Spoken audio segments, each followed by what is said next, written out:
இந்த நாளில் உங்கள் அனைவருக்கும் இயேசு கிறிஸ்துவின் நாமத்தினால் அன்பின் வாழ்த்துக்களை தெரிவித்துக் கொள்கிறேன். நாம் இப்பொழுது தெய்வ வார்த்தை கேட்டு மகிழ்வோமா? கிறிஸ்துவுக்குள் மிகவும் பிரியமானவர்களே, இயேசு கிறிஸ்துவின் நாமத்தினாலே மறுபடியுமாக இந்த நாளிலையும் சந்திப்பதிலே நான் மிகவும் மகிழ்ச்சி அடைகிறேன். இந்த நாளிலையும் கூட நம்ம வேதத்துல இருந்து ஒரு வசனத்தை நம்ம கவனிக்க போகிறோம். சிந்தனைக்காக திருப்பிக் கொள்ளக்கூடிய வேத வசனம் மத்தேயு சுவிசேஷம் 5வது அதிகாரம் 5வது வசனம். இயேசு கிறிஸ்து ஒரு காரியத்தை சொல்லக்கூடிய வார்த்தை என்னவென்றால், சாந்த குணமுள்ளவர்கள் பாக்கியவான்கள், அவர்கள் பூமியை சுதந்தரித்துக் கொள்வார்கள். அப்போ இயேசு கிறிஸ்து ஜனங்களை பார்த்து சொல்லக்கூடிய ஒரு காரியம் என்னன்னா, வாழ்க்கையில் எப்படி இருக்கணும்னா சாந்த குணம் வேண்டும். பலருடைய குணங்கள்ல பாருங்க, கோப குணம் இருக்குது, எரிச்சல் உள்ள குணம் இருக்குது, சிலரை பார்த்த இருதய கடினங்கள் உள்ள குணங்கள் இருக்குது. ஆனா நம்மளுடைய வாழ்க்கையில இயேசு எதிர்பார்க்கக்கூடிய ஒரு குணம் என்னன்னா சாந்த குணம்.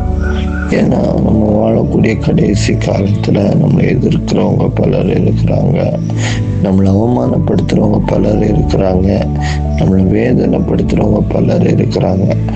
அதன் மத்தியில நம்மளுடைய வாழ்க்கையில என்ன அதிகமா தேவைன்னா சாந்த குணம் அதிகமாய் தேவை.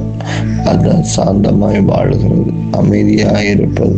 அதான் பலரும் பாருங்க, அந்த அமைதியான நிலைமைக்காக பலரும் எங்க போறாங்க, பீச்சுக்கு போறாங்க, பார்க்ல போய் உட்கார்றாங்க, எல்லாமே சில தியான மையங்களுக்கு கூட போறாங்க. ஆனா இயேசு சொல்லக்கூடிய வார்த்தை, சாந்த குணத்தை நான் உனக்கு தருகிறேன். சாந்த குணத்தை நான் உங்களுக்கு தருவதற்கு ஆயத்தமா இருக்கிறேன். மனுஷங்க கொடுக்காத ஒரு சமாதானம், மனுஷங்க கொடுக்காத ஒரு அமைதி, மனுஷங்க கொடுக்க முடியாத ஒரு சாந்த குணம், அதை நான் உங்களுக்கு தருகிறேன் என்று ஆண்டவர் சொல்கிறார்.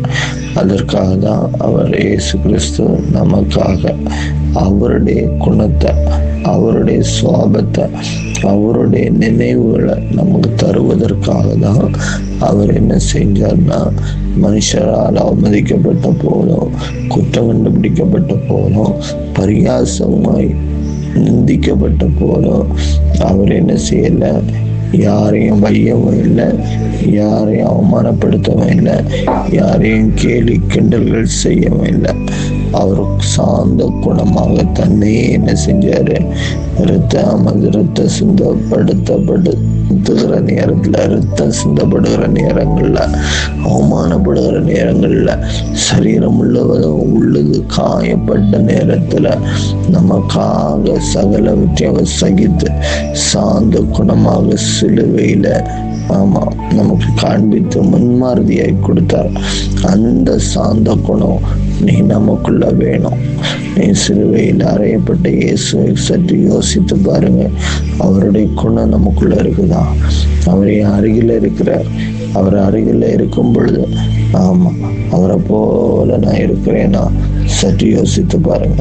உங்க பிரச்சனை நேரங்கள்ல, அவமான நேரங்கள்ல, நெருக்கத்தின் நேரங்கள்ல இயேசு என் கூட இருக்கிறார். இயேசு எனக்காக தான் அடிக்கப்பட்டார். அவரை போல இந்த நெருக்கத்துல நான் வாழ்கிறேனா? அவரை போல இந்த அவமானப்பட்ட வேளையில நான் வாழ்கிறேனா? சற்று யோசித்து பாருங்க. ஆனா இயேசு எதிர்பார்க்கக்கூடிய ஒரு காரியம் சாந்த குணம். பாருங்க, வேதத்துல 2 ஆசீர்வாதத்தை நான் சொல்லி உங்களுக்கு ஜெபிக்க நான் ஆசைப்படுகிறேன். சாந்த குணமுள்ளோடைய வாழ்க்கை எப்படி இருக்கும் அதுதான் நம்ம பார்க்க போகிறோம். முதலாவதாக சங்கீதத்தின் புஸ்தகம் 22வது அதிகாரம் 26வது வசனம் இவ்வாறாக சொல்லப்படுகிறது, சாந்த குணம் உள்ளவர்கள் புசித்து திருப்தி அடைவார்கள்.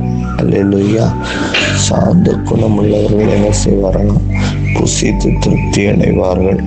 ஆமா, நீங்க பஞ்ச நாட்கள், அரட்ட பட்டினி, ஆமா, வேதனை, ஒரு நேரம் ஆகாரம் இல்லாம இருக்கக்கூடிய ஒரு காரணம் என்னன்னா, நம்ம வாழ்க்கையில சாந்த குணம் இல்லாதனால, அமைதி உள்ள வாழ்க்கை நமக்குள்ள இல்லாதனால.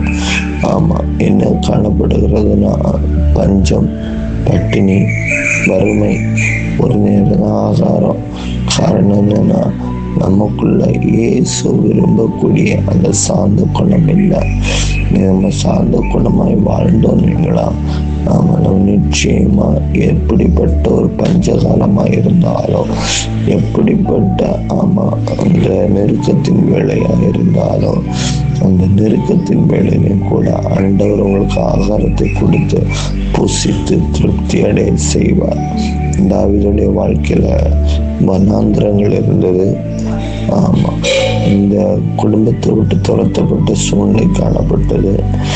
அல்லாமலும் நண்பர்கள் நிமித்தமாகவும் பிள்ளைகள் நிமித்தமாகவும் அவமானப்பட்டு துரத்தப்பட்ட சூழ்நிலைகள் காணப்பட்ட போதும் கூட தாவீதுக்கு அந்த பஞ்ச காலத்திலையும், துரத்தப்பட்ட காலத்திலையும், இழப்புகளை சந்தித்த காலத்திலையும் அங்க என்ன காணப்பட்டுச்சுன்னா, கர்த்தர் அந்த தாவீதுக்கு மனிதர்களை கொண்டு ஆகாரத்தை கொடுத்து போஷித்தார். நீ வரக்கூடிய காலம் கடைசி காலம், பஞ்சத்தின் காலம். யுத்தங்களின் செய்திகளான பஞ்சம், கொள்ளை நோய்கள்னால பஞ்சம், சில பற்றாக்குறைகள்னால பஞ்சம், இயற்கை அழிவுகள்னால பஞ்சம். இப்படிப்பட்ட பஞ்ச காலத்துல கர்த்தர் ஒரு தேவ பிள்ளைய திருப்தியாக்க வேண்டும் என்றால், புசித்து வாழ்ந்திருக்கவே வைக்க வேண்டும் என்றால், நமக்குள்ள அந்த சாந்த குணம் வேண்டும். அதே போல சாரிபாத் விதவை, பஞ்சகாலம் எல்லாம் இழந்து போச்சு. கடைசியில ஒரு படி மாவுல சாப்பிட்டுட்டு சாகிற நிலைமையில ஆண்டவர் அந்த பஞ்சகாலம் முழுவதும் ஆசீர்வதிச்சது உண்மைதான். உங்களையும் வரக்கூடிய பஞ்சகாலம் முழுவதும் உங்களை ஆசீர்வதிக்க அவர் ஆயத்தமா இருக்கிறார். ஆமா, உங்களை தேவைகளை சந்திக்க அவர் ஆயத்தமா இருக்கிறார். இனி உள்ள காலத்துல குறைவில்லாத வாழ்வதற்கு கர்த்தர் ஆசீர்வதிக்க அவர் ஆயத்தமா இருக்கிறார். அப்ப நமக்குள்ள என்ன தேவைன்னா, அந்த சாந்த குணம் இருக்கும் பொழுதுதான் நிச்சயமா கர்த்தர் நம்ம வாழ்க்கையில ஆசீர்வதிக்க முடியும். சரி, இரண்டாவதாக ஒரு காரியத்தை நம்ம பார்த்து நம்ம ஜெபிக்க போகிறோம். இந்த சாந்த குணம் உள்ளவர்கள் எப்படி இருப்பாங்க? ஆமா, வாழ்க்கை எப்படி இருக்கும் பார்க்கும்போது 25வது சங்கீதம் 9வது வசனம், சாந்த குணமுள்ளவர்களை நியாயத்திலே நடத்தி சாந்த குணமுள்ளவர்களுக்கு தமது வழிகளை போதிக்கிறார். இரண்டாவதாக, சாந்த குணமாய் வாழ்கிறாங்க பார்த்தீங்களா, அமைதியா இருக்கிறாங்க பார்த்தீங்களா. எவ்வளவு பிரச்சனை வந்தாலும், வேதனை வந்தாலும், நெருக்கம் வந்தாலும், துன்பம் வந்தாலும், துக்கம் வந்தாலும், அவமானம் வந்தாலும், சில விஷயத்துல அமைதியா இருக்கிறாங்க பார்த்தீங்களா. அவங்களுக்கு கர்த்தர் தம்முடைய வழிகளை போதிப்பார். ஆமா, மனுஷன் போதிக்கிற வழி அல்ல, மனுஷங்க ஆலோசனை கொடுக்கிற வழி அல்ல, கர்த்தர் தம்முடைய வழிகளை போதிப்பார். உங்க வாழ்க்கையில கர்த்தர் தம்முடைய வழிகளை வெளிப்படுத்தி கொடுக்கணுமா?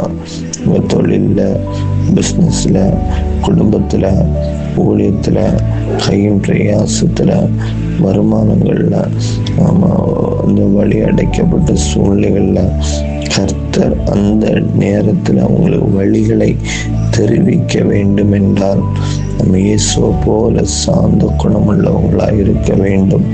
அதுதான் இயேசு நம்மள இடத்துல விரும்புகிறார். அப்படிப்பட்ட பிள்ளைகளிடத்துலதான் தேவன் தம்முடைய ரகசியங்களையும், தம்முடைய வழிகளையும், தம்முடைய திட்டங்களையும் அவர் சொல்வதற்கு அவர் ஆயத்தமா இருக்கிறார். இன்னைக்கு ஆண்டோட சமூகத்துல, ஆண்டவரே ஏசப்பா, நீங்க சாந்த குணமா இருந்தது போல நானும் சாந்த குணமா இருக்க விரும்புகிறேன். நான் உங்களை வலது புற கரசத்துல வைத்திருக்கிற ஆண்டவரே, அப்பா நீங்க இப்போ என் கூட தான் இருக்கிறீங்க. ஆனா என் பிரச்சனை வேளையில நான் வார்த்தையை விட்டுறேன். என் அவமானத்தின் வேளையில நான் வார்த்தையை விட்டுறேன். ஏசப்பா எங்களை மன்னிச்சு எங்களை பரிசுத்தப்படுத்தி எங்களுக்குள்ள அந்த சாந்த குணத்தை தாங்கப்பா. அந்த சாந்த குணத்தை எங்களை தாங்கன்னு சொல்லி இன்னைக்கு உங்க வாய்களை திறந்து ஏசப்பட்ட கேட்பீங்களா? ஒருவேளை மனைவிட்ட சண்டை போட்டிருக்கலாம், கணவன்கிட்ட சண்டை போட்டிருக்கலாம், குடும்பத்துல யாரிடத்துல சண்டை போட்டிருக்கலாம், வார்த்தையை விட்டுருக்கலாம். இதனால பிரச்சனைகள் அதிகமா இருக்கலாம். ஏதோ ஒரு காரியத்தினால நீ ஒடுக்கப்பட்டு இருக்கலாம். ஆனா இன்னைக்கு நான் சாந்த குணமா இருப்பேன். உங்களை போல சாந்த குணமா இருப்பேன். அவன் உங்களை போல நீங்க விரும்புகிற சாந்த குணம் என் வாழ்க்கையில இருக்கணும் ஏசப்பா சொல்லி ஒப்பு கொடுப்பீங்களா? ஒப்பு கொடுக்குற ஒவ்வொருவர் மேலும் இந்த நேரத்தில் ஆவியானுடைய பிரசன்னம் இறங்கி வருகிறது, கர்த்தருடைய வல்லமை இறங்கி வருகிறது, அபிஷேகம் இறங்கி வருகிறது. கர்த்தாவே, நீர் எப்படி சாந்த குணமா இருந்தீங்களோ அதே போல நம்முடைய பிள்ளைகள் ஆகிய நாங்களும் இன்னைக்கு இந்த வார்த்தையை கேட்கும் பொழுது இருதயத்துல நான் வாழ வேண்டிய வாழ்க்கையை குறித்து எங்களோட பேசிருக்கிறீங்க. இந்த வார்த்தையின்படியா நான் சாந்த குணமா இருந்து அப்பா நீங்க உங்களை நடத்தும்படியா நாங்கள் செபிக்கிறோம். எல்லா விதமான தடைகள், போராட்டங்கள், சத்துடைய கிரியைகள், குடும்பங்கள்ல காணப்படுகிற நெருக்கங்கள் எல்லாவற்றையும் கத்தர் நீக்கி கத்தர் சாந்த குணத்தை ஒவ்வொருவருக்கும் கத்தர் கொடுத்து கத்தர் குடும்பங்களை ஆசீர்வதிக்கும்படியா நான் செபிக்கிறேன். குடும்பங்களை வேலை அடைக்கும்படியா நான் செபிக்கிறேன். ஊழியங்களை ஆசீர்வதிக்கும்படியா நான் செபிக்கிறேன்.